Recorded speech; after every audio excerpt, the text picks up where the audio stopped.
Tips and টিক্সে আপনাদের সবাইকে স্বাগতম জানাচ্ছি। আমাদের আজকের আলোচনার বিষয়, ঘর থেকে ইঁদুরের উপদ্রব দূর করুন 4টি কৌশলে। ঘরে ইঁদুরের উপদ্রব খুবই যন্ত্রণাদায়ক একটি সমস্যা। শুধু ভুক্তভোগীরাই এই সমস্যা সম্পর্কে জানেন। ইঁদুরের একমাত্র কাজ হলো কাপড় চোপড় বইপত্র কেটে কুচি কুচি করা। ইঁদুরের উপদ্রব একবার হলে একেবারে নির্মূল না করা পর্যন্ত এই যন্ত্রণা শেষ হবে না। এছাড়াও ইঁদুরের কারণে নানা রোগবালাই ঘরে লেগেই থাকে। ইঁদুরের বিষ দিলেও অনেক সময় কাজ হয় না। এছাড়াও অনেকের ঘরে শিশু থাকে বলে বিষ দেওয়া নিরাপদ নয়। তাই ঘরের সামান্য টুকটাক জিনিস দিয়েই ইঁদুরের উপদ্রব থেকে চিরতরে মুক্তি পেতে পারেন খুব সহজে।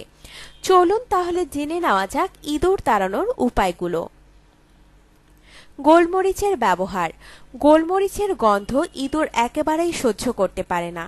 গোলমরিচের পাঞ্চের ধরনের ঘ্রাণ অর্থাৎ ঝাঁঝপূর্ণ ঘ্রাণ ইঁদুরের ফুসফুসে গেলে শ্বাস নিতে পারে না ইঁদুর, আর এ কারণে খুব সহজেই মারা পড়ে। যে সকল স্থানে ইঁদুরের উপদ্রব বেশি বা ইঁদুরের আবাস রয়েছে মনে করছেন সে সকল স্থানে গোলমরিচ গুঁড়ো করে ছড়িয়ে রাখুন। ইঁদুরের বংশ নির্বংশ করতে পারবেন খুব সহজেই।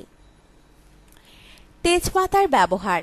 তেজপাতা খুবই উপকারী একটি মশলা যা প্রত্যেকের ঘরেই রয়েছে। এই উপকারী মশলাটিও ইঁদুর থেকে বাঁচতে ব্যবহার করতে পারেন অনায়াসেই। তেজপাতাকে ইঁদুরেরা নিজেদের খাবার মনে করে, কিন্তু তেজপাতা খাওয়ার পর তারা এটি হজম করতে পারে না একেবারেই।